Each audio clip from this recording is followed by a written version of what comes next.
to our territory, Gespegawagi, Gespegawagi 7th District. We're the original ancestral governing system within the nation. The nation consists of 7 districts, independent sovereign districts, and we have a Grand Chief originally, but it changed somewhere down the line. But I won't get into that. It's a long story. Most of you know. But the most important thing is our districts are independent sovereign districts. It's almost like the United States. You got the states that have their different sovereigns. So I'm glad that everyone is here.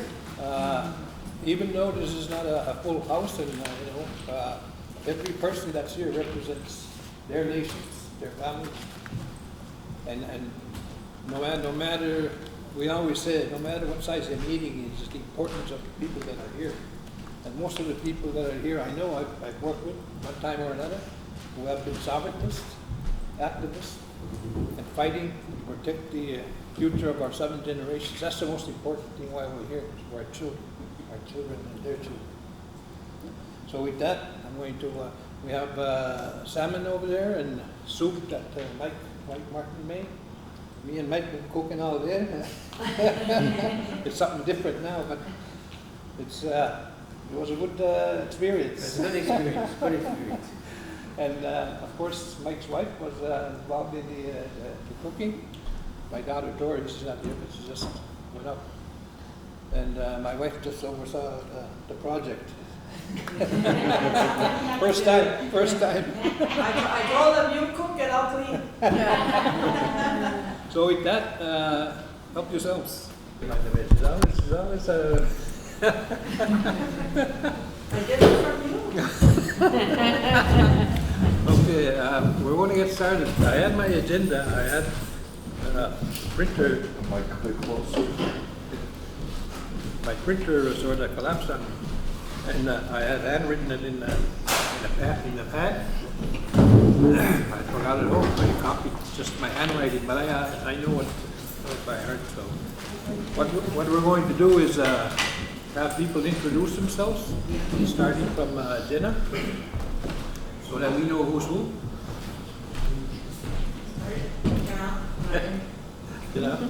Jenna who? Martin. And? I'll say she's one of our youth. Probably didn't try to stop her. What's the good? That's it. That's Frank nice. Zorgi, Mr. Bush, part of the Tribal Council. Hereditary Grand Chief Donna Thibodeau, Nagusic, not owned by the government.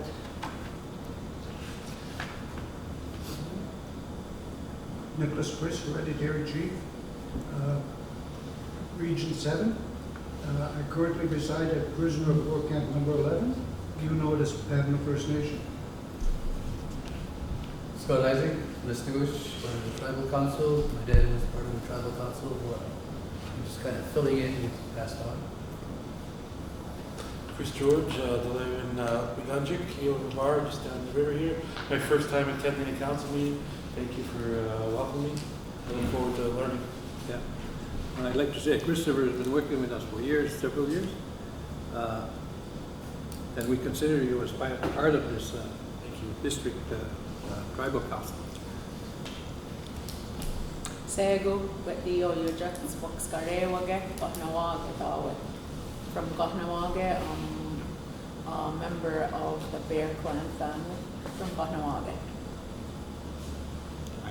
I'm Philippe. I'm from Montreal, and I work with Guedio and the Ganendehaga people to defend their rights, including in legal work, and we'll talk more about it.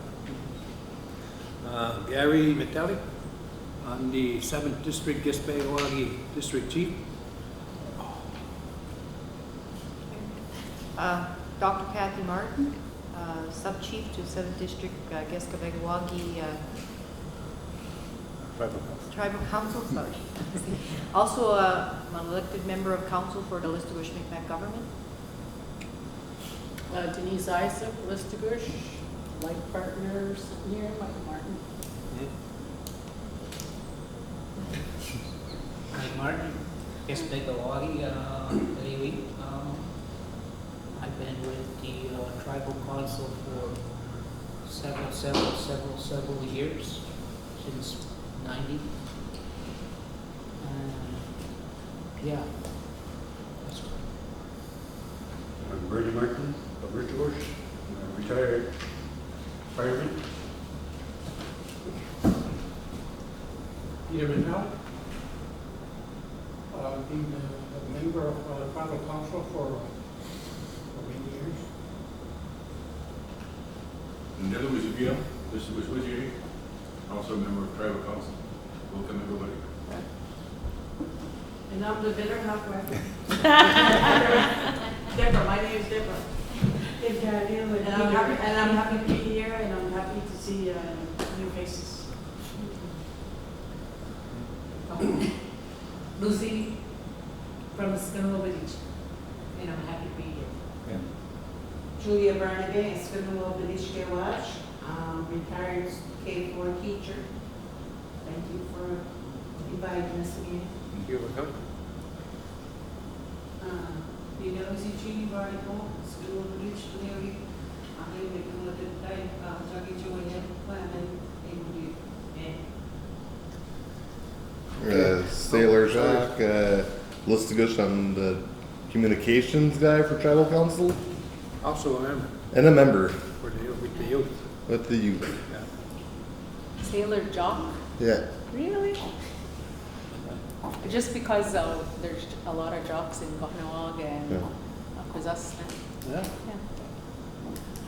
It's the lineage, somewhere. Yeah. Correctly. Some Legion defense. Somebody, was it me? Okay, well, thank you. We're going to start with the first item on the agenda that I had written, but it's not here. So, Luito, we're going to have you make your presentation in regards to what we've been talking about the last few days, how you had fought and the others at the McGill Institute in regards to unmarked graves, also with Philip. Yes. And we'd like to hear what you have to say about that. And also, I was interested in what you could share with us in regards to Lewis Hall's book, the Warrior book, on fighting resistance. I always admired him for what he did. It was very helpful, especially in 1990. We had, at that time, I had taken 25 of our warriors to help during the Oka crisis. And also, Philip had mentioned to me that you're here because you want to form an alliance with similar nations, sovereign-minded nations as ourselves in trying to counter this Cangrip genocidal document and what they're trying to do. So I'll have you have the floor. And So if you didn't hear, okay, I'll do this. maybe you don't need it, you have a strong voice. Clear. So my name is Guetillo. My estado is Baraknata, and my father is Bazita Dapper. And myself, along with my mother, my cousins, Philip, and a team that I'm grateful that we're having like minds and we're feeding into each other. We saw the need for an assertion of who we are to stop a project from going through at McGill University, Allen Memorial Institute, the Royal Victoria Hospital, all on the same grounds in Montreal on Mount Royal. So first of all, it is announced by McGill and such corporations and such that they are on unceded territory of the Gespegawagi. So that's number one. Actually, it's not number one, but it's up there. And the thing is that was a territory where we used to reside, where many of our lifetimes have happened, and coming close to the time that we are now in the 50s and 60s and 70s and and so on, there has been a connection with these grounds in connection to our lost children. And on these grounds, we were worried that there were unmarked burials of our children, and not just our children, but other human beings. And there's so much to tell. and me being Gatni Stansarda, which in my eyes, the women here are Gatni Stansarda, which is we're the life givers, our duties are our responsibilities to the children and to the earth. And so we took it upon ourselves to stop this project from happening, because it was going to disturb all of these grounds where we have evidence shows that there's a highly likelihood that there are unmarked burials there. And in all actuality, through all our proceedings, we came to a point where we got human remains detection dogs. And actually on June 9th, there was remains in the first half day of searching a small area. The whole site consists of 20 acres, I believe. And we only started on a small section that prior to this injunction that we sought, that McGill University and all of their entities that were trying to do this project had stated that they did an archaeological assessment of the land, and that there was no evidence or no sign of any type of remains and such. So we sought this injunction, and Philip helped us to write up some the motions and go through processes, and the only thing that guided us is Gayener de Goa.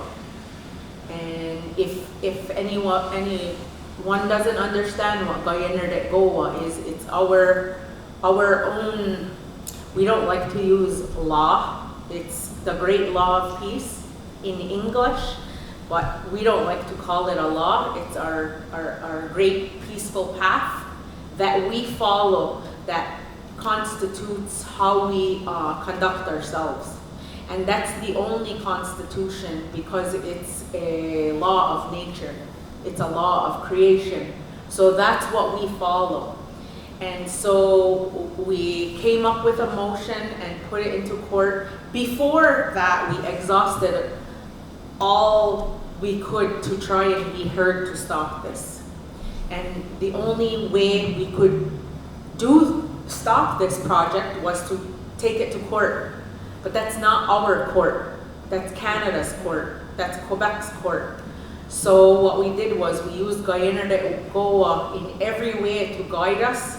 And when we got in court, our opponents, who are McGill University, Société Québécoise des Infrastructures, the Attorney General of Canada, the City of Montreal, the Attorney General of Quebec, this is who we took to court. And they wanted us to have a lawyer. And we fought to not have a lawyer, because no one can represent us but ourselves. And we went in there with the objective of only our children. And that was stated time and time again. And that I noted that we are here to hold Canada and Quebec and all these entities to their own law. We're not asking them to follow our law or our ways. We're putting it out there that you made a promise one time in life that you would keep in your own and not cross paths, but now you're interfering with our people and our heritage. And so it ended up, we wrote up this motion to get an injunction to stop all the construction. And they fought and fought with us to have a lawyer. And we had to change some wording to make it so they understood that we are not a group, we're not a special interest organization, we're not an organization, we are just all individual Gotnistansara who individually hold their rights within themselves. I do not need her and her and her to have my inherent rights. So therefore we are not a group, because I can come here by myself and do this, or we can have 100 people in this room, but it still remains that if one of us says this isn't happening, then it isn't happening. And this comes in conjunction in what we're talking about on this paper of also this UNDRIP project, or whatever the heck they're doing, this trying to implement this on our peoples, all of our peoples. It's the same thing, is that whoever wants to go onto that, then you go in your own, but we still remain who we are, and we do not need them to govern us or acknowledge us. But all we went in there to say is that these are our children, this is our responsibility, and you're not going to stop us from taking our responsibility and going through with it. So we set a precedent on this, on how do they word it? The first time self-represented. That self-represented peoples indigenous peoples have sought an injunction and succeeded to stop this construction. So for us, that's a victory in itself, but we're not done yet. And this is important to us that we have support. This is important to us that our other people know how we did this, and now it's public record, because every one of our peoples can use how we manipulated what they wanted and demanded from us, and we said no. And we managed to get what we wanted only by using our own ways. And that's very important. So that's the plight we have. And so from there, we went on to go into a case management and try to have an archaeological plan set forth to follow, and it was to be indigenous led, and it was to be in an amicable relationship and interaction between us and our opponents. And we came up with a great plan, and a logical, thoughtful, and a plan made by us that respects our children, that respects ourselves, and respects the land, and respects the situation that we're in. But it wasn't good enough for them, and they gave us every fight. So we ended up going into a judicial settlement, where you sit in front of a judge and you have that conversation, and the judge just kind of chimes in. So we did that, and we came to a settlement agreement, and it basically was the same plan that we had already set forth 6 months prior. And it went into the wee hours of the night, 11 o'clock. We were still sitting in court with the judge and all these people, 17 lawyers on the other side, and Philip, me, and 3 other old ladies, little old ladies. And we came up with something that we thought was fruitful, that had all the main basic points in there. So we were able to start, we came to agreement on doing an assessment, and not assessment, a mapping out of a small prioritized zone, again trying to give a little leeway and show, what do you call that? Show reasonable or a diplomatic way of saying, okay, we'll do on the portion that you want done first, because they want to start construction. And that's 3 weeks, we'll have to map it out, and we'll have 3 months to map out the rest of that territory. And what happened is they started to do the prioritized section, and then they wanted to move forward, and we had the human detection, or the human remains detection dogs, and in the first half day they found remains. And so now what they picked at was all of the little gray areas, like we had a list of things we agreed on. They used all of the little gray areas to manipulate and leave us out. Like they ended up having to pay for archival work and the archaeologists and the systems they put in place and all this. So they were in charge of having a contract signed with them, but this was supposed to be Indigenous led, and they used all the gray areas to leave us out of it. And it came down to not informing us of a lot of things just because it wasn't court ordered in those gray areas. They ended up they having their own security, so they're watching their own selves. It's like a huge conflict of interest because the grounds weren't watched properly. There was still a lot of people going through there, workers' work being done, when that's a disruption of forensic evidence.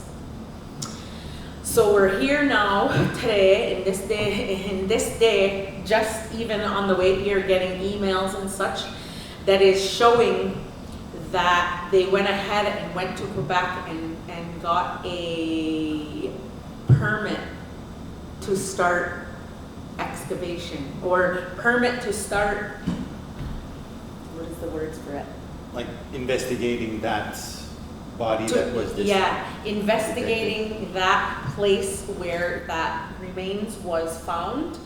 And at that, there like no I don't like the word indigenous, no Ngwemwe protocols, which is supposed to be, that's the way this is supposed to be led, and allow spaces for us to do the proper ceremonial and proper protocols to be put in place when you find someone and when you find remains, and the condolences you do for them, and the procedures that happen, and they're not allowing for this.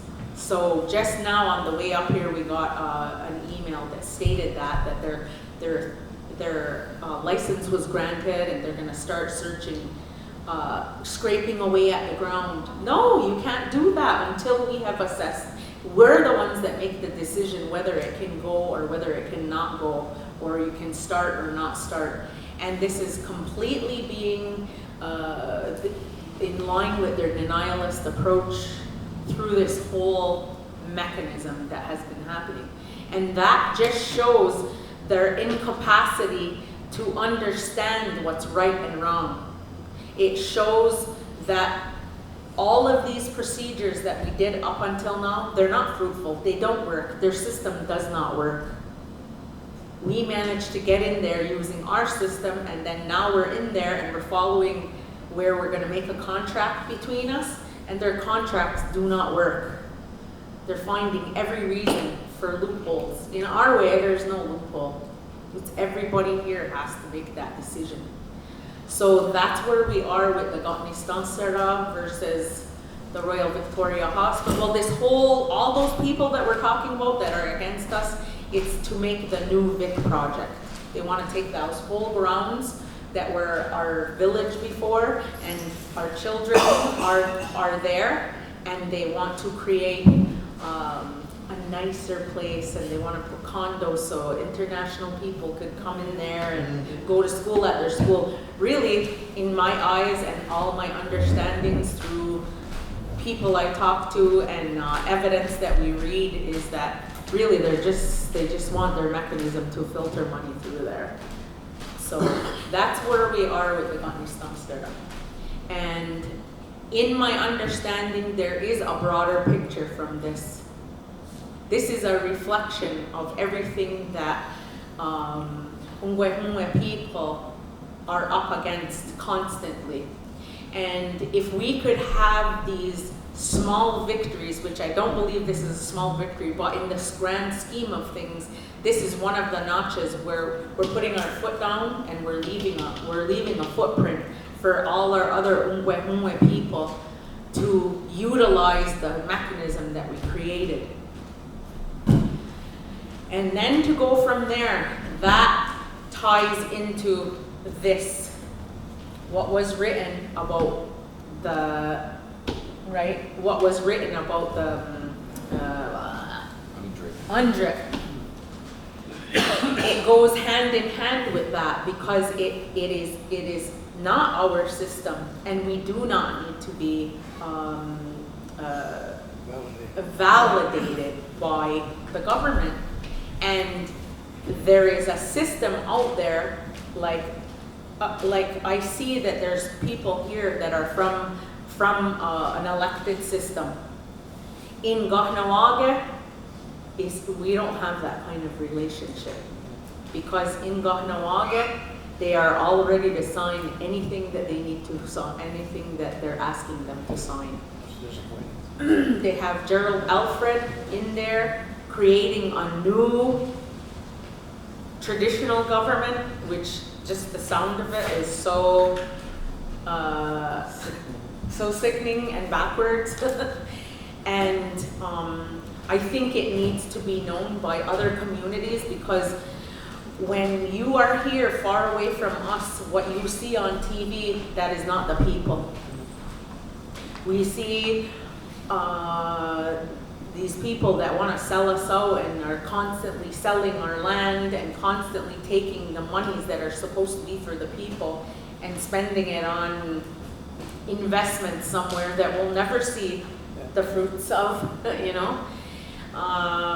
There is so much to talk about. But I have this understanding that what is happening with this UNDRIP is also trying to be imposed. Well, as you all know, they're trying to oppose it on every territory. So we all become complacent and we don't hold any more inherent rights. Yeah.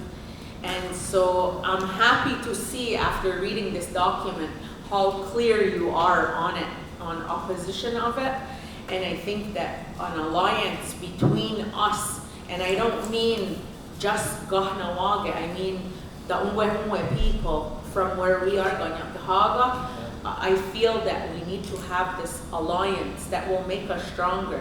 And seeing this makes me hopeful that we're many steps closer to it, because I see that I'm not here trying to explain it to you.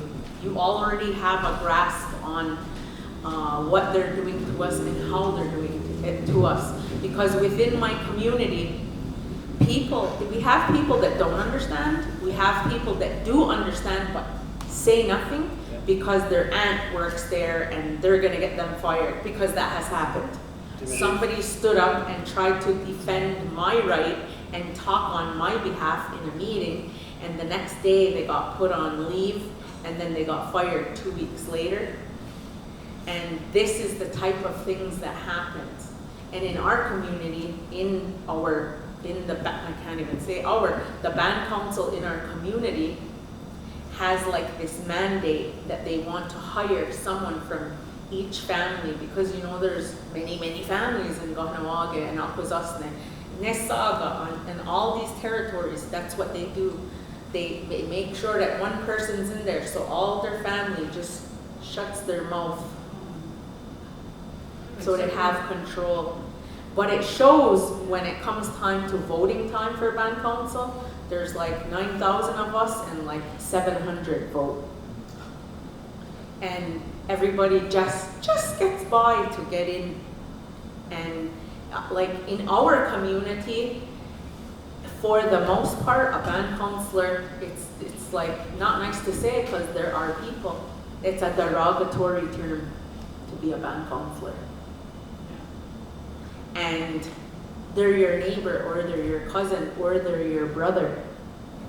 And how do you conduct yourself when that's the case, you know?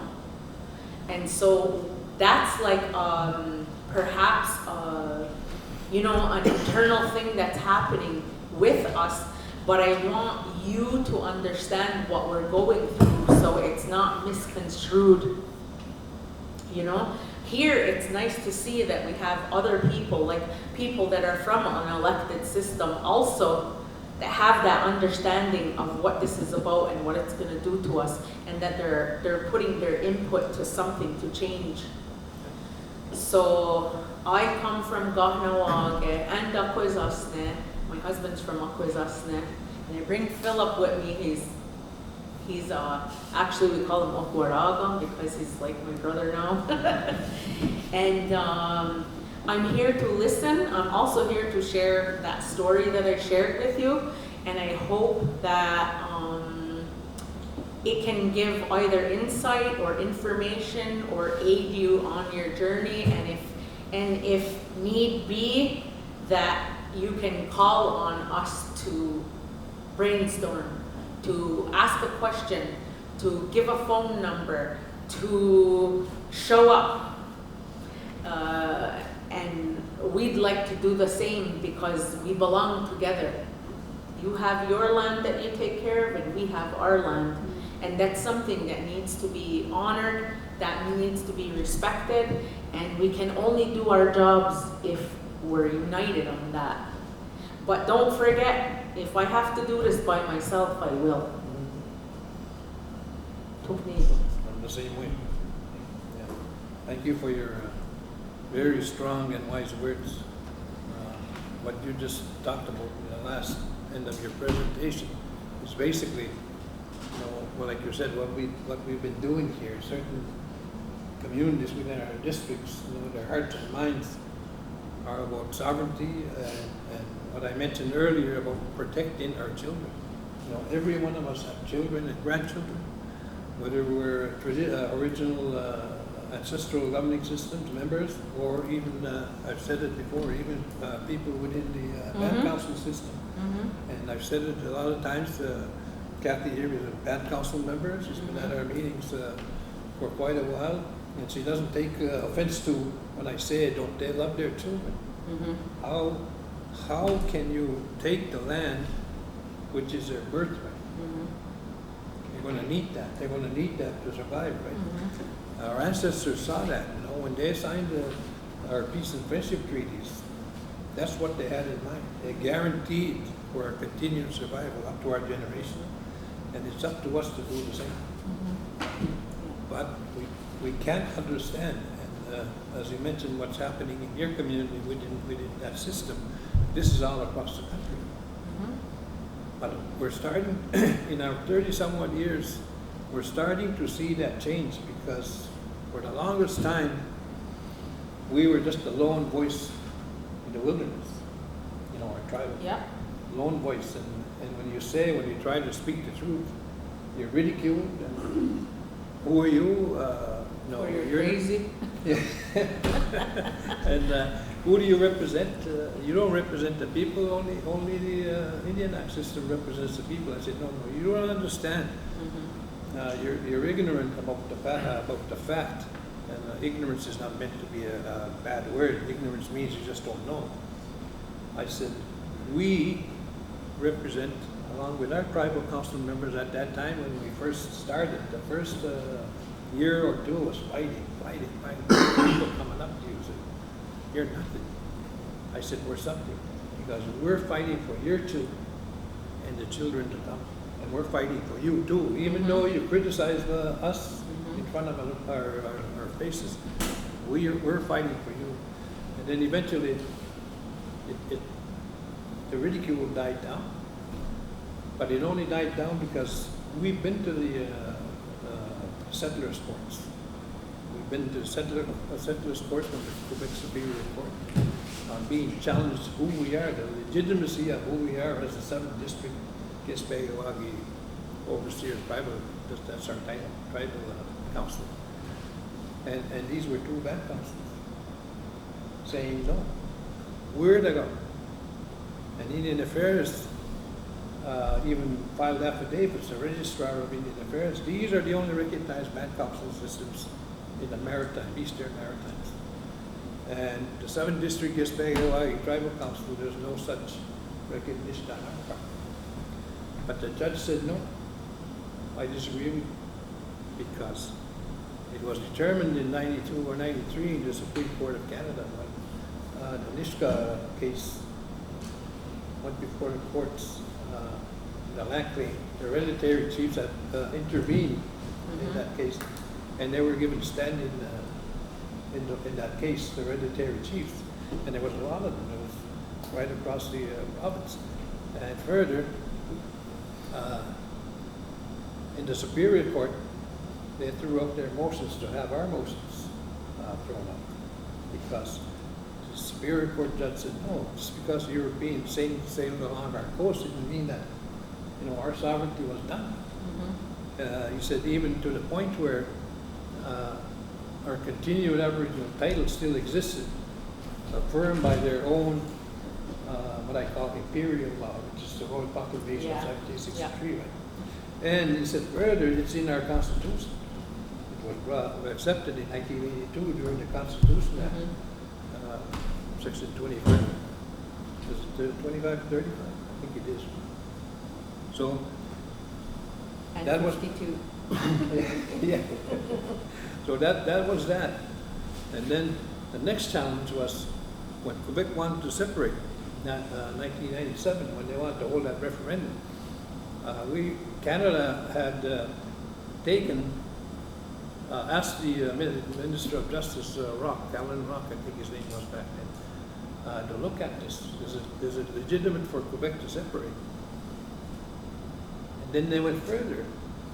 The Supreme Court sent that question to the International Court, and I had read the International Court's ruling, and they basically said, well, Quebec is claiming to be colonized when in fact it wasn't colonized. They got more than any other province in Canada. They got their own civil law. They got their own culture in 1777, I believe it was, or something like that. They said, therefore, they can't claim that they were colonized by the state, which is Canada. And then it went further to say the only people that can claim that is the original peoples, the indigenous. So I know you don't like the word, but that's the way they framed it. Yep. People in Canada, because there's proof that the cultural, economic genocide happened, and politically, our original governance systems were overshadowed and eclipsed by the Indian Act. The whole purpose was to, get rid of us, to eradicate our system, but it didn't work. We're here. We're living proof. We're sitting here. So in 1997, the Supreme Court judges unanimously, I was in front of the judges that time, and I had called on one of our Grand Council members who was a sovereign at the Grand Council, within the Grand Council. I had him flown to Ottawa. And the two Indian Act chiefs had challenged our legitimacy with their lawyers, along with Indian Affairs. The judges ruled unanimously that no, this is already a settled case, settled issue, and threw out their motion. When we filed our motion stating that Quebec and Canada had no business talking about how they were going to share the land, our land. I said, they didn't have any business to share it. It's our land. It's unceded. And we also filed in our motion that the day Quebec separates, we're right behind it. We're going to separate from them too, and take our land back. But when you go that route, you basically have the support of even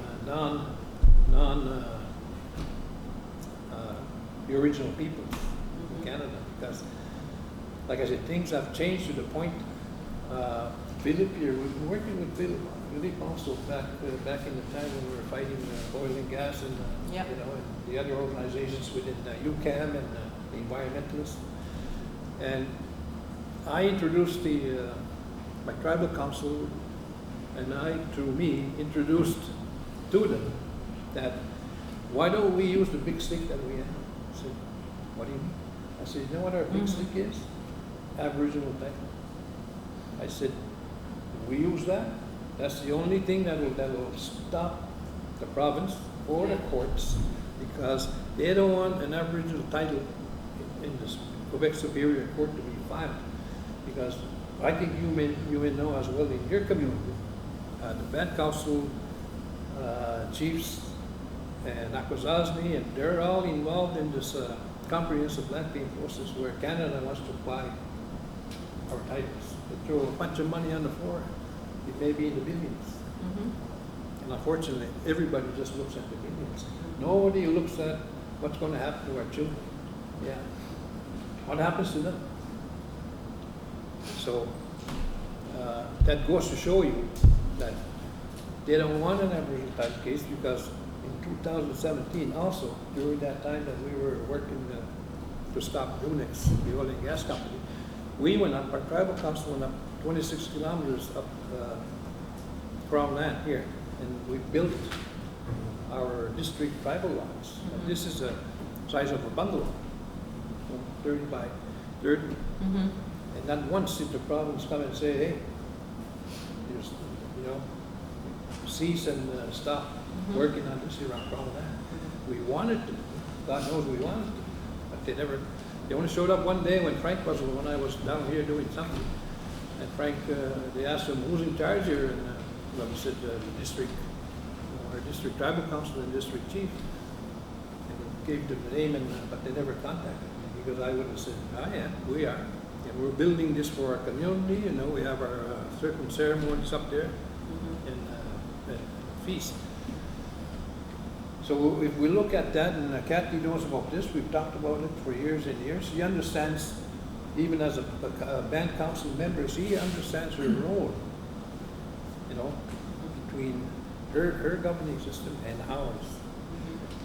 Her system is like this. Here's the Indian Act defined reserve.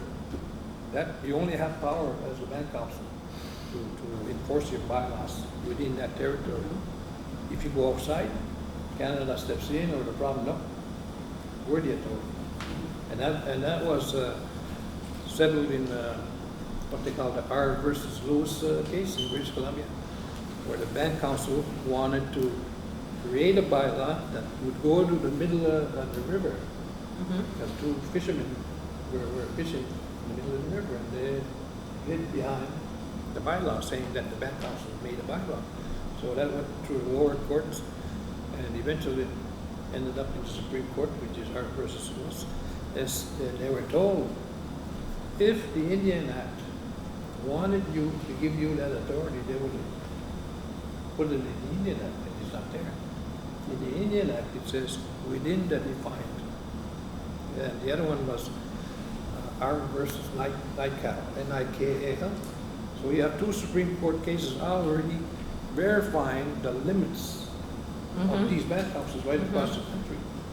But Canada doesn't want to use that, because it's negotiating with all these band councils on their comprehensive land claims. And what we've been seeing here, the Bill C-15 and the recent Canada, and it doesn't want to create any ripples, but it knows legally and historically that number one, NFN and the chiefs and councils that belong to it, they're not nations. It's a fact. Historically, it's a fact. They're not nations. We're the nations. But Trudeau doesn't want to hear nothing about that, or doesn't want to hear us. But there's coming, and I've said it time and time before around this table, time is coming when they're going to have to deal with us. And you know what? How it happens? It happens with us now. What we're saying and talking about here, because it spreads. It used to be just a local thing between us, Listowoods, and then we had the Skidwobadich, these ladies that are here, the grandmothers. Jean's, which is the one on the end, sister, is another sub-chief of this tribal. Yeah. So we've been working together. Chris George is one of the people. He was in Fredericton before he became a council member. But this is the result here of working together. This document. Yeah. And now we have you as an ally, which only makes us stronger. And I think this is going to, as Michael said, Michael Martin said, after this, you watch this, it's going to Ripple. ripple. And they can't touch us with the legal, historical arguments of who we are. That's a creator given right. Canada has no business, no authority whatsoever to give us Correct. anything. Anything. Correct. Yeah. And so, we're glad that this meeting has taken place. It's a long time coming. And as you said, it's going to open the doors of communication between us. We'll be there whenever, if you decide to have a meeting like this, we'll have our people. And the Woolstook, which are the Maliseet nation, have sent word they're 100% for this stuff. They couldn't make it, but anything that comes out of this declaration, position paper on rejecting, it says Bill C-15, but I just got to explain briefly. When this was done, it was 2021, when they were about to pass that in the Senate. Yeah. They had their third reading. But for some reason, it was signed. It was approved by our district councilman members, but there were others that weren't here. There were, Chris George was in Fredericton, Morgan was either somewhere, but we decided to hold off on it. We were going to send, but we didn't. And I'm glad that we didn't, because this is where it's The most strength happens. exactly. Yeah. Exactly. Now that we're here, this is going to be more powerful than just the 7th district assignment. And hopefully, just we can get other communities like yourself as band council members to understand and see what we're trying to do here. Yeah. We're not trying to outdo anybody. It's just a matter of protecting our children's future, survival. Yes. Yeah. So, Walalia, thank you for your, as I said, wise and powerful words. I think we're all in sync as to what we're going to be doing.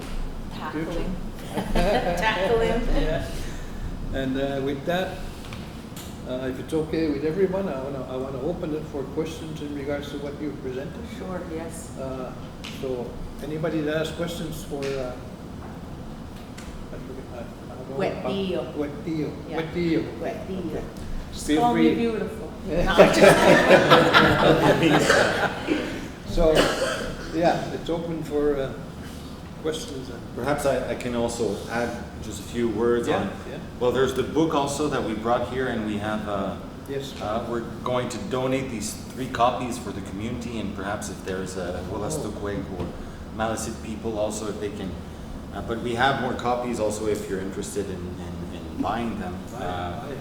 Yes, because we worked on this for 6 years with elders from Ganawagi and Akwesasne who were involved in establishing the Warrior Society, the Rotskanaget'e, at the beginning of the 70s. And as we know, this really became a big symbol of indigenous resistance. Exactly. And they also came here in Restigouche when there was standoffs, and they have very fond memories of those alliances and relationships. Yeah. So, and this is the result of this work with there's the words of Louis Hall, Garu Naktaje, who painted the warrior flag here. Yeah. And there's also other paintings he did here, and his idea was of the psychological struggle, psychological warfare, how to resist to how colonial society makes indigenous people want to renounce their own rights or not believe in themselves. And that's what he tried to do with his words, is give that confidence and pride in the old ways. Which he did too. Which he did. Yeah. So we have, we're going to donate to the community a few copies, but we got a bigger box here.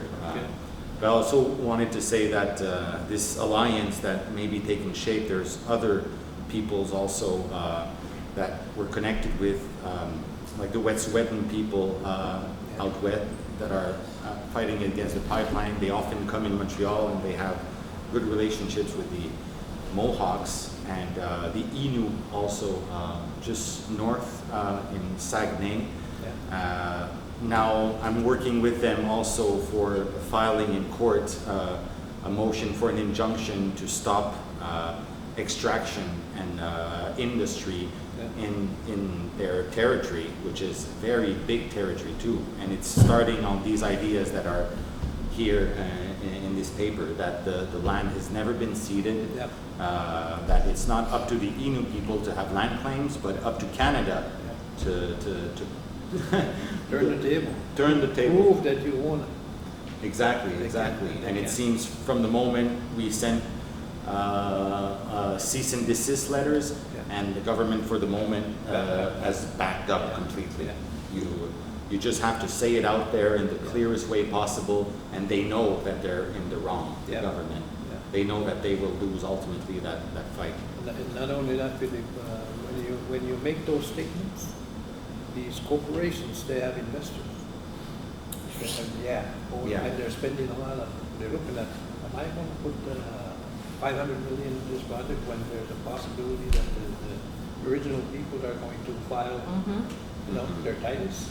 And that's where it hurts them, because we did it here. We did it here with not only Junix, but with the other company trying to get out of Junix. That's what we did. We wrote to the company, the head company in Sweden, saying, do you realize that this is still unceded Mi'kmaq territory? And if you go ahead with your, we're going to file our title. And in the case on the new Vic project, it's the same way. They don't want to tell us who their investors are and such. And it is in my mind that not only is it private investors, but they're pushing this project because there's another promise of some money, and I'm pretty sure it's Canada. And if they don't move ahead quickly in a timely manner, it's gone. So they're really trying to push forward through this. And right now, the fear of all of this land is that we're all coming together like this finally. We've all created our formulas, and we're ready to put them in action now. And right now, they're going to try and say, oh, no, we'll give you this for now. And we can't take that because they're trying to hush us up so they can move another grand step forward, and we can't let that happen. So it's important. Helge, he was trying to ask some.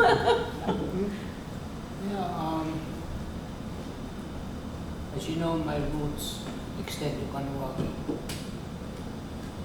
Many years ago, there was a vision that came to me. I shared it with Gary. I see many, many people coming to this territory. So I went and I sought out some answers.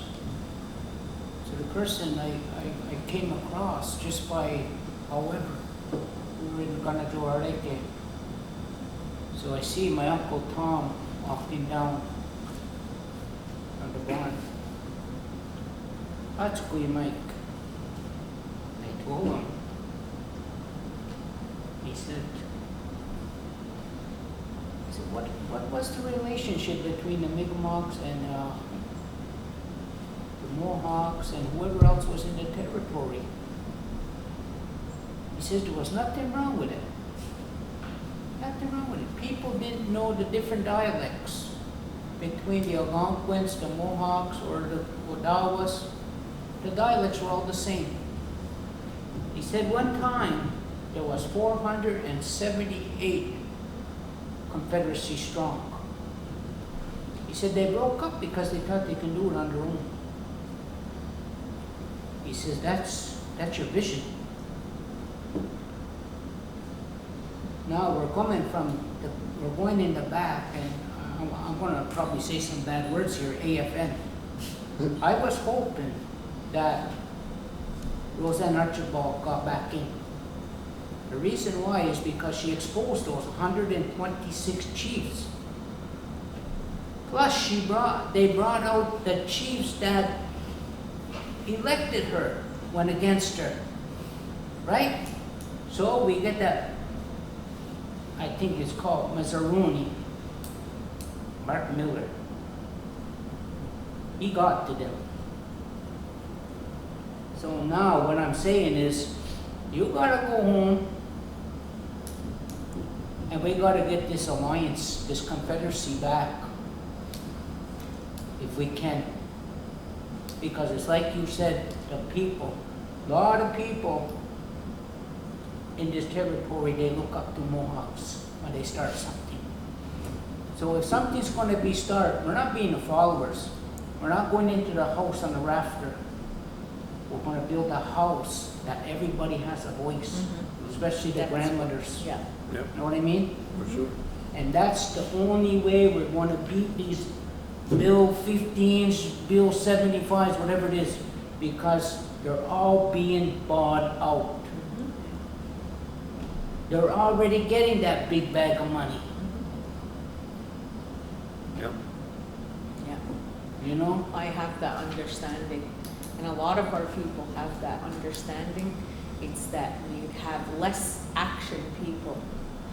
You know, comfort is a very powerful thing. Yeah. And people like to be comfortable, and they don't realize that your original way is to keep solving problems. It's to keep your children safe. As something new comes, well, you have to figure out a way for our children to digest this and to create new ways. That's why our original laws are not written laws. We don't hold it to the T. It evolves with us. And this coming together, other people have to understand that. But where I live, I see that there are people that understand, but they're too comfortable. And they don't want to rock the boat because their uncle's getting paid off. And our house is not in order.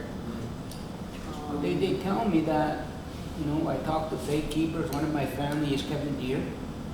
I talk to him a little bit. I talk to Daryl Thomas. I talk to him a lot. He's in my heart, that man. You know, anything I want to know, that's me. You know, but the things that are being done in those longhouses are not being done right. Different songs for different things. The grandmothers are getting mad. Everybody's confusion in there, right? They leave the longhouse, they go get their check. Yeah. Yeah. But I say, like us, we just talked about this the other day, me, Gary, and a few of us, about putting our house up. So we can sit there and do that 4-day protocol, that 4-day ceremony, that 4-day gathering. You know what I mean? We need that. And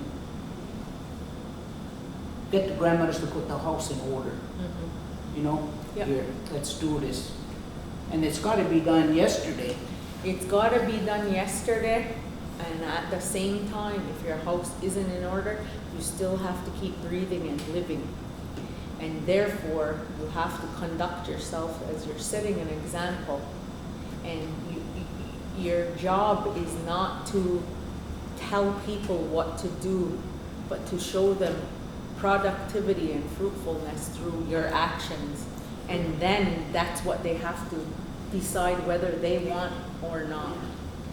And I'm having a rough time personally because I don't take it out on anybody else.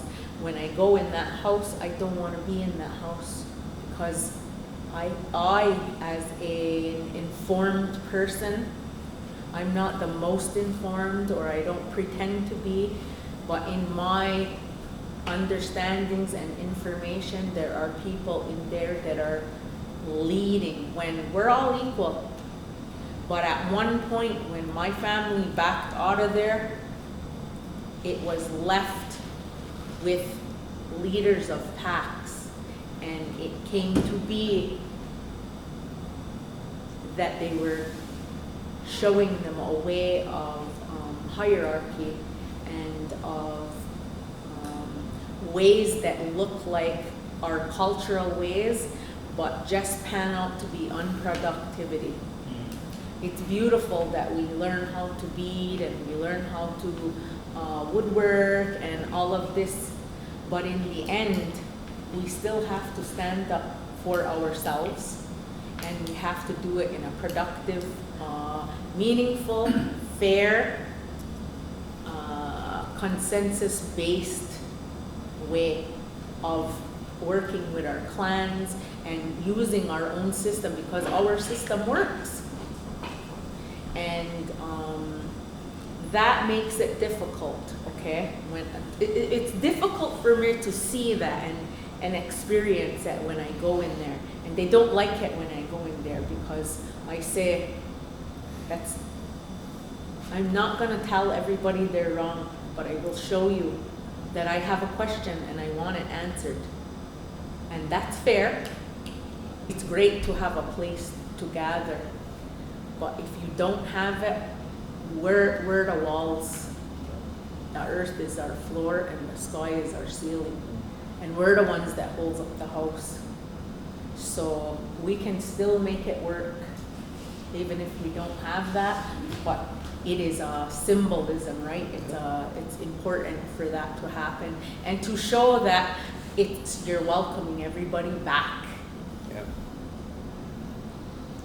I just wanted to add one thing. You had mentioned about Roseanne Archibald and how they got rid of her, and some things that I just noticed in doing that, to kind of reiterate, to support what Gary, you had talked about as well.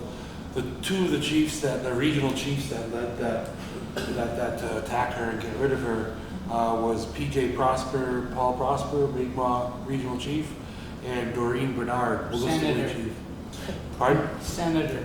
And right after they got rid of her, he got appointed to Senate, Prosper. and then Doreen Bernard was elected by the regional chiefs to become the interim national chief.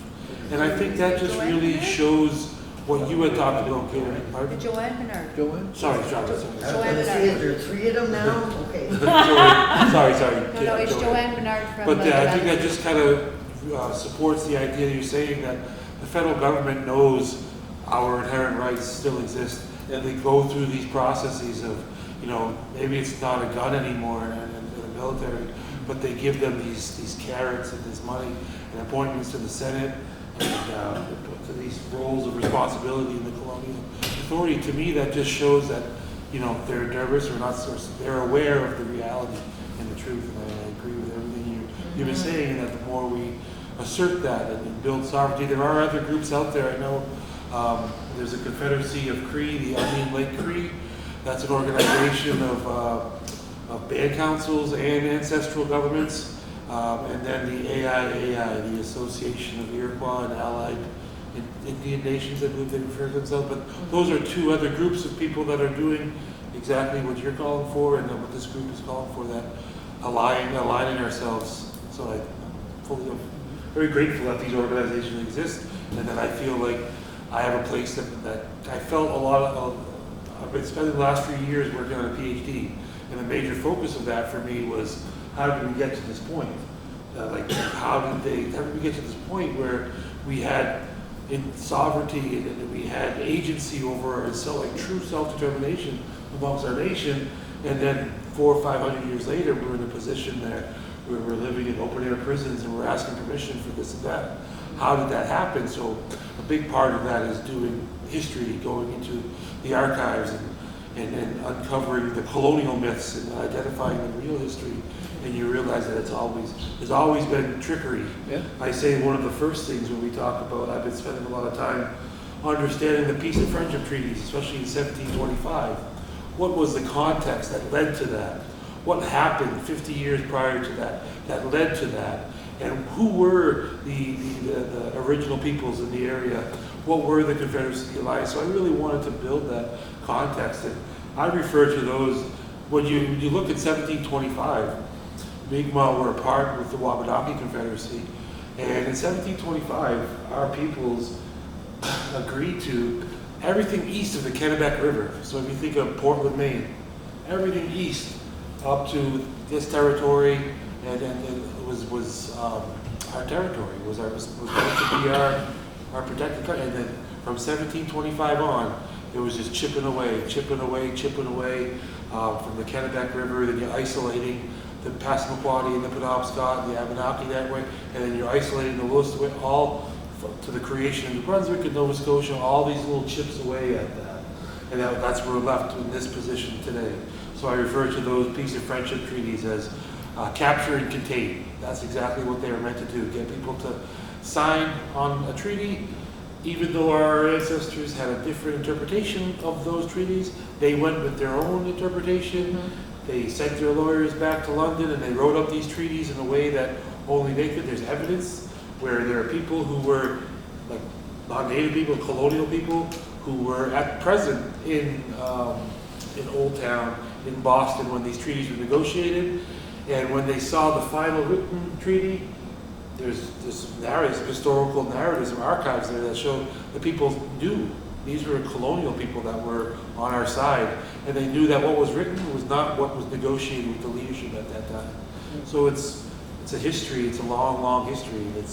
I understanding that, realizing that, I just feel, and then also understanding how the AFN operates, how UNDRIP operates, I felt left out. I felt like no one's paying attention. Oh my God, the house is on fire, and we're all just like trying to look pretty. And I just, when I came across this council, this district council, and a lot of the work of other people, Twitter has been a great resource for me to identify people who are flaming the fire resistance. Yeah. That it's great to know that these organizations. That's what I left out one really important part of my vision was we have to go beyond paper. And what I'm saying is we have to go back to our belts. Yeah. These belts are the truth. In the East here, I don't know of anybody that can really interpret these belts. The last person that I knew that can interpret these belts was a blind man from Shubi, David Geo. He was the only one that I knew. And the time before there was a fire here. And you can call it whatever you want, because people are going to argue it. A People's Fire, a Confederacy Fire, a Consul Fire, they argue about it. We can redo that fire, rekindle that fire, and it doesn't have to be a name. It just has to have the people to feed it. And the people from the West that are coming down, that's their duty. We know the people in the East here. We've been working, right, George? You were with us. Can I ask what name you're referring to out west? Would it happen to be J.D. Anderson? No, I'm talking about the grandmother here when she goes home. Oh. She's west of here. Oh, okay, I was wondering, okay, not that far west, sorry. No. Let them take care of their own Confederacy out there. Eventually they'll come in because they'll know. But we know the people here in the East Coast. We know the people. We know who to talk to, who not to talk to. She's gonna go home, she knows who to talk to, not to talk to. So eventually that day is gonna come for that fire due. And then we can teach each other how to rekindle, because it was here. My Uncle Tom told me, it is here. It's gotta be rekindled. And like Gary said, this is a very special day for the East and West to meet like the condor and the eagle. To get back on the district position paper, Canada's Bill C-15, I want to read it out because we've been talking about it. Yep. Some of the people here haven't really fully, read it and have it sink in. And with respect to our council member Kathy, she's her health is not 100%, but we just want to. I want to make sure that we talk about this. Yes. In case she has to go. So I'm going to read it out. It's called. Right now it's a 7th district Gespegawagi position paper on Canada's Bill C-15, and I told people here, some people that were here when we were working on it back in 2021, we were going to file it. As a matter of fact, we had adopted this and signed it within our tribal council, but for some reason we didn't going to file it, or I was going to file it, but I don't know, it was just something saying maybe just hold off on it. Strategy. Yeah. If you don't feel it, then Yeah. something's up, right? Yeah, it's like there was a big piece missing. And when we talked about having this meeting, along with Philip, Philip was a contact person for you and Kat and I said, you know what? I think now is the time. Now is the time to talk about this. And I think at that time, and we felt that people would understand because it's so. This is like an arrow being shot to Canada. It's something that they can't counter. They can't counter on the arguments that they have no right, absolutely no historical or legal right to give us any sovereignty, especially. And that's the way it was written. And when it was being written, it was written based on people that I had worked with, sovereign-minded Mi'kmaq from here to Nova Scotia, who have all since passed away. These were real Mi'kmaq strong warriors. And I made a commitment to each one of them on their deathbeds that as long as I am living and breathing, we will continue with this tribal council. And there came a point where there was only three of us that were left. The original from the 1990 revival. And when I just heard you talking about it here, and different people, George, Chris George, and Kathy understands it, and the rest of the people that I hear about, Miska Novovic, Meg Malvin was a very strong woman activist too. I think it's going to serve its purpose. But as Mike was saying, and I was talking to him on that just a couple of days ago, I said, we need to revive the Confederacy, the Wabanaki Confederacy, because only then will we get the attention of Canada, the provinces that occupy our territories, because along with this, there's another document which I shared with Philip, which is called the judicial. I should remember that. I've read it so many times. Declaration of sovereignty, or yeah. Anyway, this was supposed to be filed also back when we were fighting with the oil and gas, but for some reason they ruled against the oil and gas, so we held off on it. Now you put that together with this, but this is the strongest. This would go forward, and what this is going to do with Canada and the provinces, they're not going to know what to do with it, because this is going to derail. Because they know if they try and counter it, they're not going to win. Exactly. And you know why? Because we served similar notices along with our declaration of 7th District sovereignty in 2018 to Prime Minister Trudeau, containing the same facts but stronger also. Because I did research on the study that was done on international treaties signed with the original peoples of not just North America, but South America and other countries. And basically, the conclusion was that when the British came here, they knew who they were signing with. They knew they were signing nation to nation. Therefore, the treaties are an international instrument. Yes. They're not mere agreements. They're not domestic agreements. And so that was included in our declaration of sovereignty to Trudeau. Much of the same arguments that we had here. He had no right as a federal government or provincial governments to give us anything.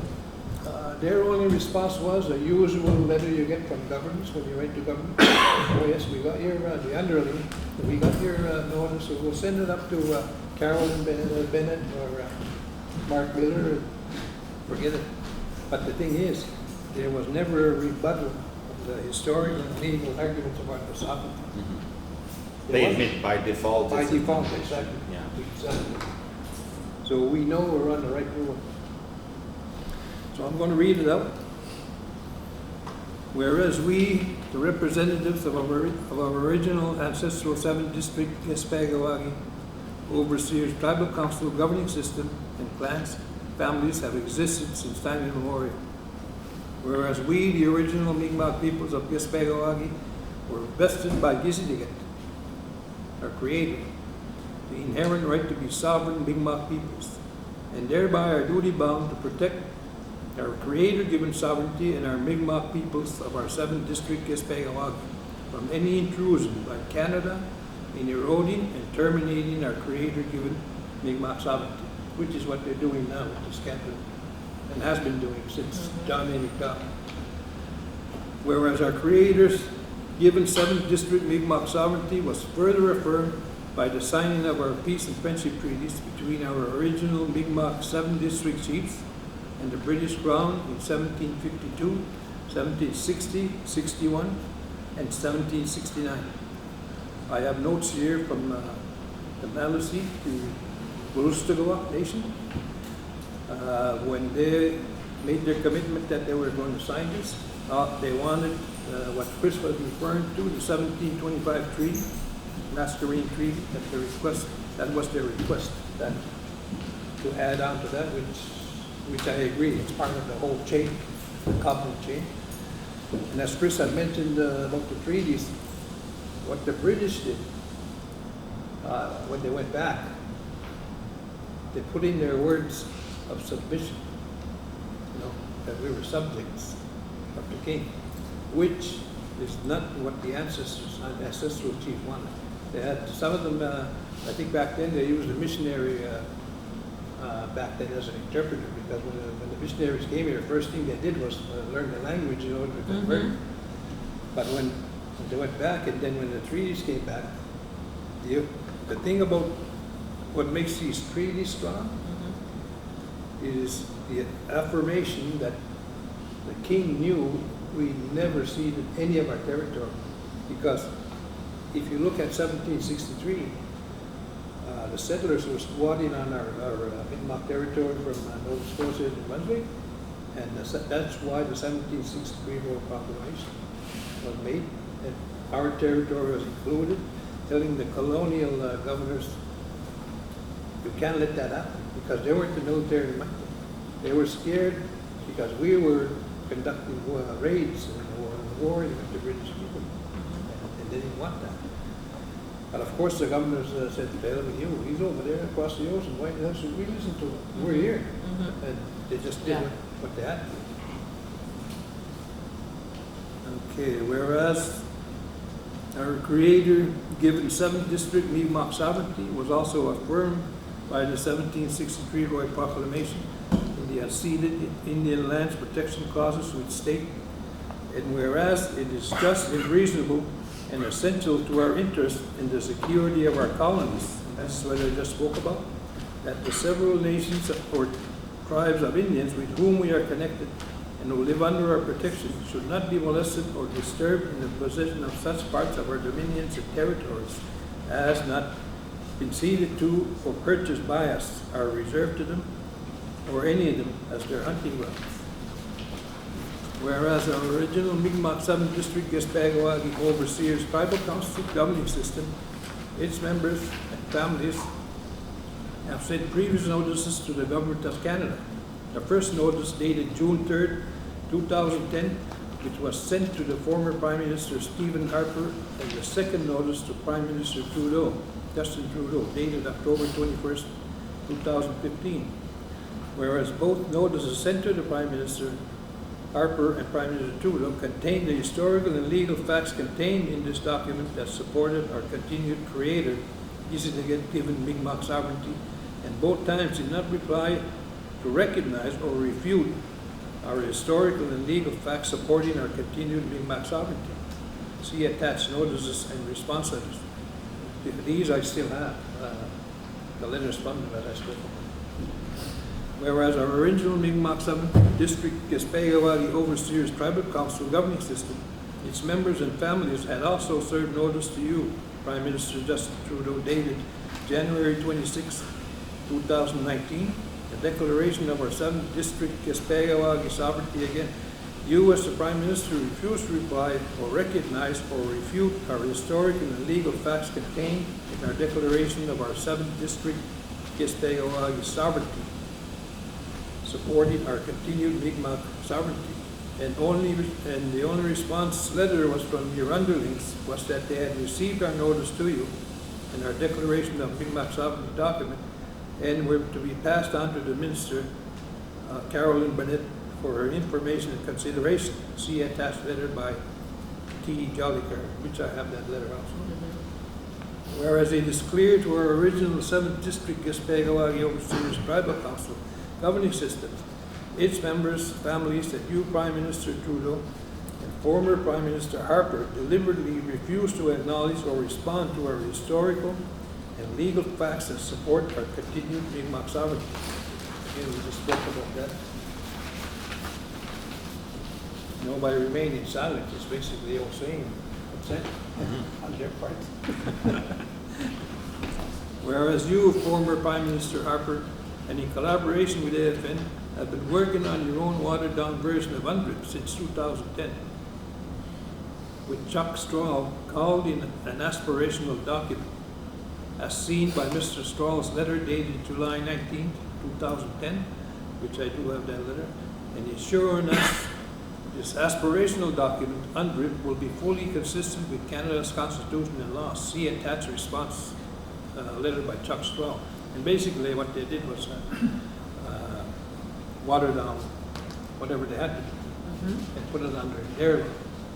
And their law prevailed, Canadian, which is what we are now, CANDRIP.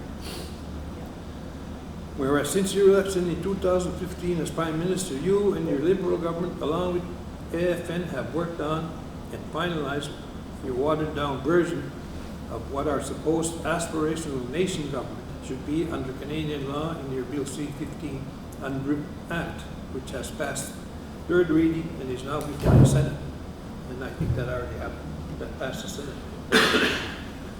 Whereas several of our original nation allies throughout Canada have concerns that Bill C-15 UNDRIP Act mirrors Canada's view in minimizing and marginalizing our original creator-given sovereignty by calling it as a mere aspiration that should be under Canada's Constitution and laws.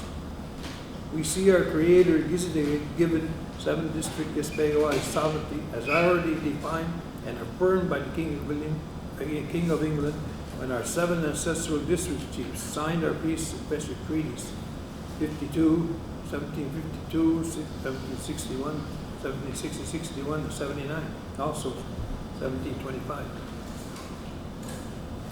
the British Empire, and also defined and affirmed by the 1763 Royal Proclamation, which is imperial law and entrenched in Canada's Constitution. We, therefore, the representatives of our sovereign 7th District Gespegawagi Overseers Tribal Council, clans or families assembled, declare that the Government of Canada has no historical or legal authority to grant us our Mi'kmaq sovereignty through its watered-down Bill C-15 UNDRIP Act. Our 7th District Gespegawagi Overseers Tribal Council's sovereign status is a creator-given right and has existed since time immemorial. We, the 7th District Gespegawagi Overseers Tribal Council, its representatives and clans or families, support our allies, the original nations, and its peoples throughout Canada in rejecting the Bill C-15 UNDRIP Act. And as written in its current provisions, does not affirm or recognize our original creator-given sovereignties that were affirmed by the signing of the 17-1800 treaties throughout Canada, and also affirmed by the 1763 Royal Proclamation. Further, you and your Liberal government's collaboration with the Assembly of First Nations during the making of Bill C-15 UNDRIP Act and recognizing AFN as the only nation government that represents all the original nations and peoples throughout Canada created a false illusion, when in fact, historically and legally, AFN and all of the Indian Act chiefs and band councils were created by the 1876 Indian Act legislation. The Liberal government, the Assembly of First Nations, and its Indian Act chiefs are actually one federal entity negotiating and defining what our self-government should be, the Liberal government and the AFN are mirrored in a profound conflict of interest relationship. And that's important to note because who sits on that table to represent, you know, our rights, our original rights and our homelands? No. It's one body actually just jumping from one end to the other. I want that and I want this, and jumps back. Oh yeah, sure. That's how we feel about our band council in Gespegawagi. Yeah. For us, we feel like our band council, the way it conducts itself, is actually a genocidal entity in our community because it is creating all these illusions of power and it's creating all these mechanisms to try and make people think they've been informed, but they've been falsely informed, and therefore they make the wrong decisions when it comes to asserting themselves. The term AFN was first introduced in 1980 by the former National India Brotherhood, and it started calling their organization the Assembly of First Nations. They have been effective in serving the federal government by eclipsing our original nation governments that once exercised our jurisdictions across Canada and for generations prior to contact. In order for the Bill C-1500 Act to be accepted by our 7th District Gespegawagi Overseers Tribal Representative, its clans or families, Canada must accept the historical and legal facts that AFN, its Indian Act chiefs and band councils are not the legitimate original nations of our peoples. Canada must finally dispel the great fraud and lie that Canada's first Prime Minister John A. Macdonald's racist and genocidal 1876 Indian Act that created these band councils are the only legitimate governing systems of our peoples. Further, Canada make amendments in the Bill C-1500 Act to include wording in that is specifically clear and not ambiguous that Canada recognizes our 7th District Gespegawagi governance system and our creator-given right to be sovereign, which was affirmed by the treaties again I mentioned, and the 1763 Royal Proclamation. Both the Aboriginal or treaty rights and 1763 Proclamation are protected in the 1982 Constitution Act, Section 25 and 35. That Canada return all of our district lands and resources that are held in trust and compensate our people for loss of use and royalties, past and present, and negotiate for future coexistence, co-management, and future co-sharing of royalties with the Quebec and New Brunswick provinces that occupy our 7 ancestral district homelands. Compensation of past loss of use of our territory and loss of royalties should be made available through the Indian Trust Fund that Canada created when it was mandated to hold our unceded Indian lands and resources defined in the 1763 Proclamation. Thereby, we, the 7th District Gespegawagi Overseers Tribal Council, for all historical and legal purposes, wish to reiterate that we cannot accept Canada's Bill C-1500 Act in its current form, and its provisions are lacking any true substance in the recognition and affirmation of our creator-given sovereignty by Canada. Canada cannot continue to push their Bill C-1500 Act, which they recognized and negotiated with the Assembly of First Nations, its Indian Act chiefs, as the original nations, when in fact they are a federal entity created under the 1876 Indian Act. Our 7th District Gespegawagi governing system will consider the passing and acceptance of the Bill C-1500 Act null and void. Will not be binding upon our original 7th District Overseers Tribal Council, its representatives and clans or families residing in the province of Quebec and New Brunswick, which is our territory, that occupy our ancestral territory. Yours, we remain in peace and friendship. So this document I consider, I just don't consider it ours. As of today, prior to this meeting, I consider it as a document that can be used by, the different nations, and hopefully, as Mike was saying, Mike Martin, under the Confederacy umbrella. Because if we look at the Wabanaki Confederacy, the fire was not only here. The fires that were being held at that time too were from Ganawagi and Old Town. and that was the last fire that went up was there.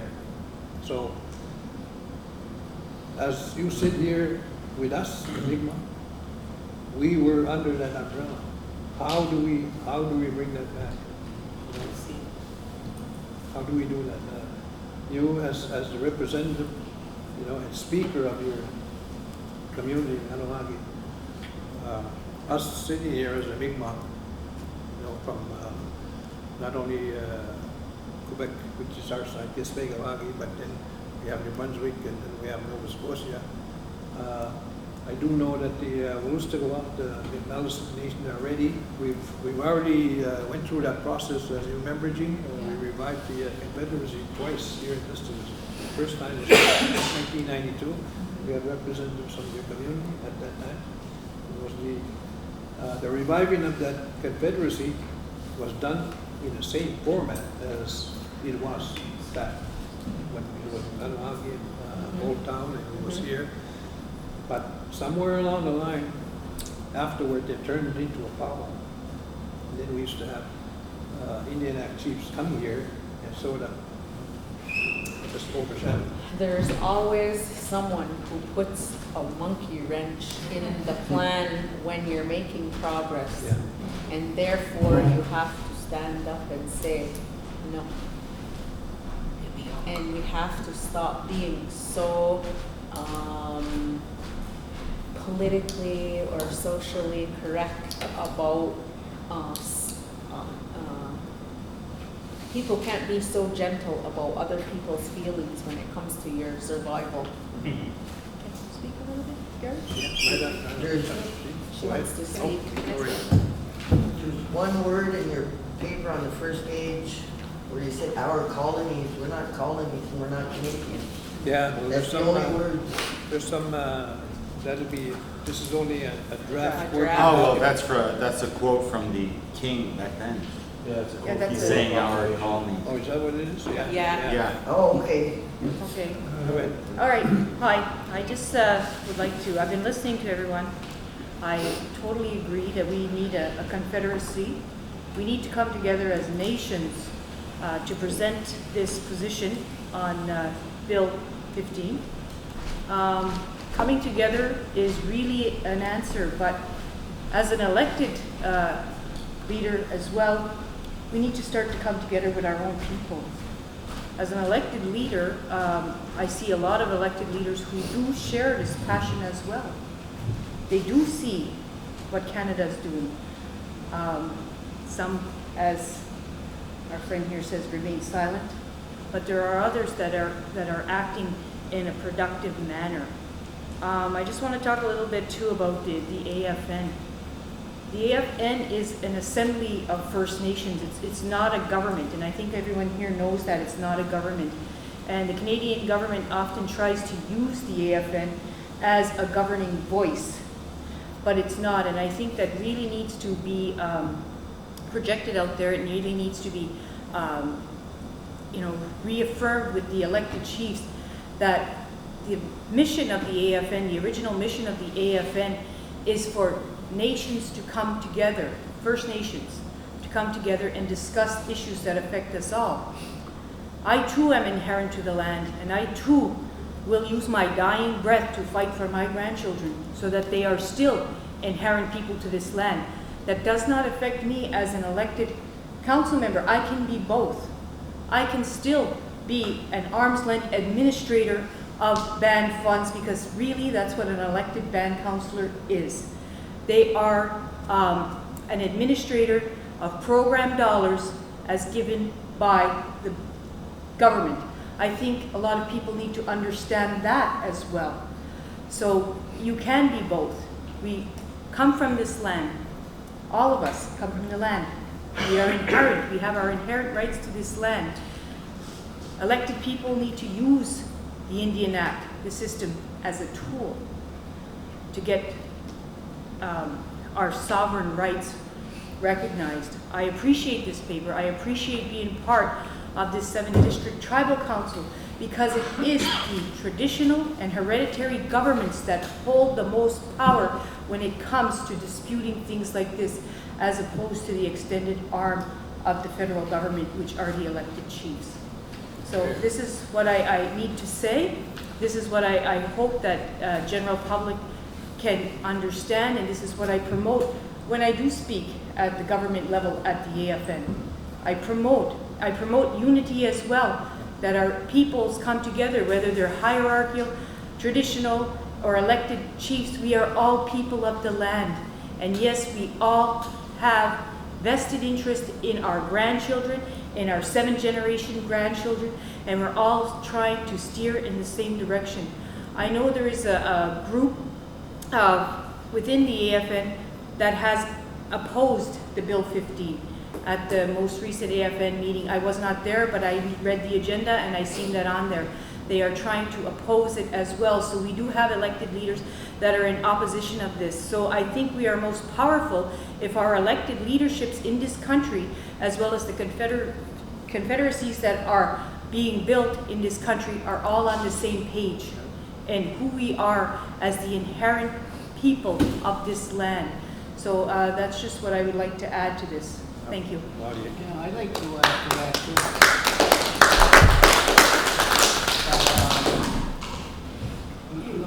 No, I don't need a mic. Okay, Mike. Mike doesn't need a mic. You know, we were talking about getting our house in order, right? And that takes time. But the thing about that is that when the government gets done with program administrators, we need to be prepared. We need to be prepared. I've heard chiefs at the AFN say, nothing has come down from you guys to tell us anything. We don't know anything. We're the last people. We don't know what's going on. You got your little clique there, you know, your wine and cheese, right? So what I'm proposing is that, again, we gotta build it up. We gotta, as people, as grandmothers, as knowledge keepers, medicine people, whatever your gift is, we need to bring that to that house, because we cannot rely on program administrators. Program administrators are not going to teach our kids. That's correct. They might administer vouchers for Pampers and Similac, whatever, but I think it's time we take our rightful roles. Grandmothers here. All in agree? Put your hand up. But I'm just saying, you know what I mean? It's a time, and I don't know how to explain it anymore, because our kids are they're lost, they're confused, they're in a whirlwind, and we got to catch them.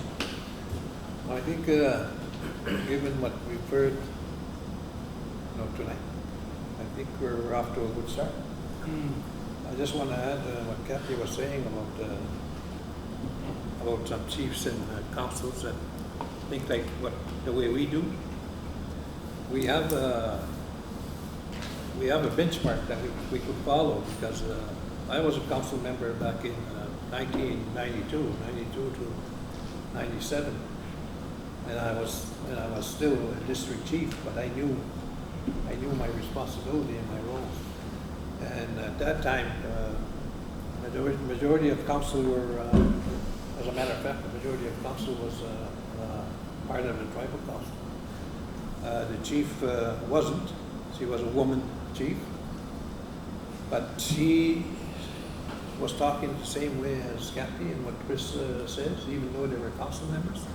They supported the tribal council, what we were trying to do, because what we were trying to do, it wasn't anything radical. We were just trying to save everybody's, protect everybody's rights, individual rights of the children.